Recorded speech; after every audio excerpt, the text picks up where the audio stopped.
Hi, I'm the lone journalist for KRAZ TV, a book for the Zero Channel, Grammaticalization, a 18-letter word found in this book. Don't believe a word. The surprising truth about language, from David Shariatmadari. You know, I just like to take little kicks now and then and try different disciplines and philosophies and all that. So all of a sudden I'm on a kick with religion. I mean, not religion, excuse me, languages.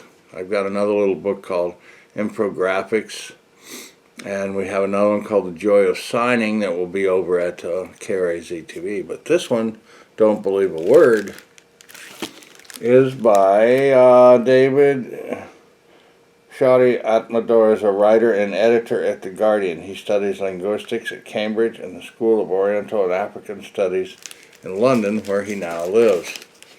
And just looking at that guy, you can tell he knows what he's talking about. He just has that look in his eyes. It is a book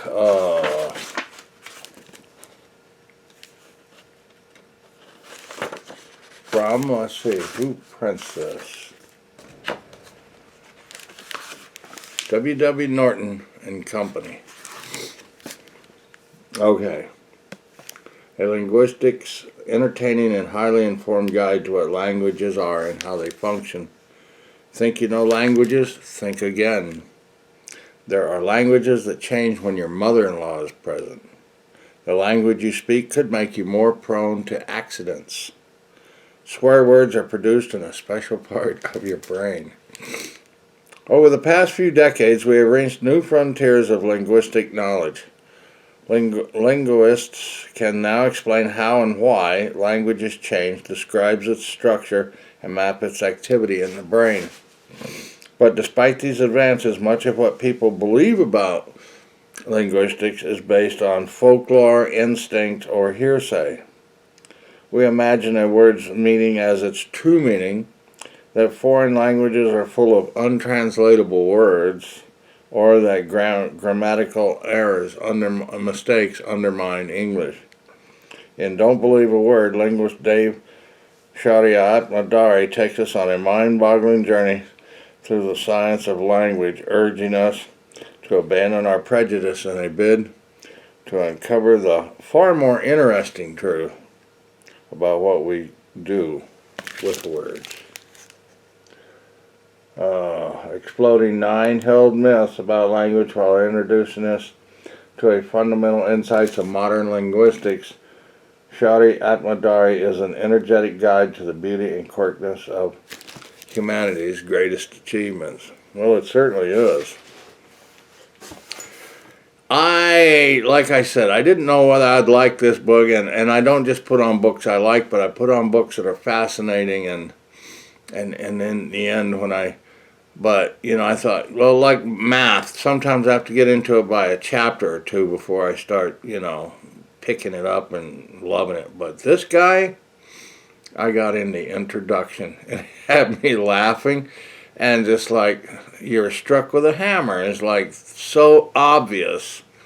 And yet, if you didn't sit down and think just about that, well, it would probably pass you over. He goes into a lot of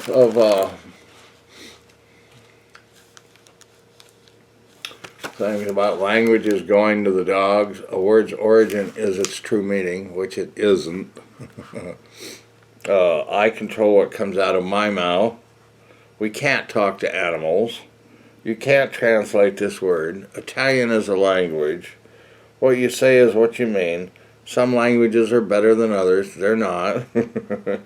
Language is an instinct. And the best thing I liked about it was the glossary.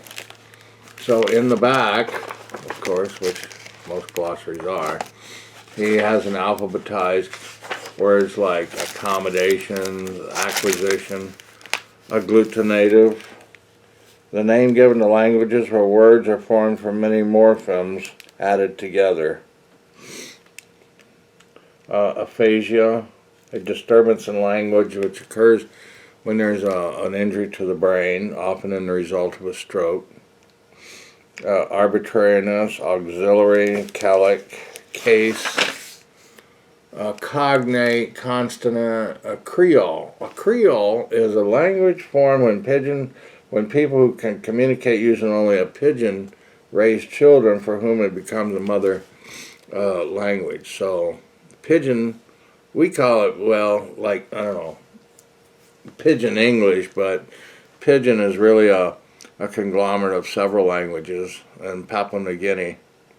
But the kids that learn it and pick that up, that becomes their actual everyday speaking language. It's just not a language of accommodating the white man when you're not white yourself or something. I don't know. So it consists of scraps of vocabulary and grammar from the different languages around them. But the kids have picked up, and now it's become Creole. So now you know what Creole means. It's an ingrained and spoken subconscious. Diphthong, a sequence of two vowels in which a smooth transition is made from one to the other. Duality of patterning, double disassociation. Then we got Noam Chomsky. You know, he is a very famous thinker, philosopher, etc. And he came to Tucson. And he's a professor. I don't know if he's still here at the University of Arizona, but it's probably why not, right? He has this faculty of language, broad sense.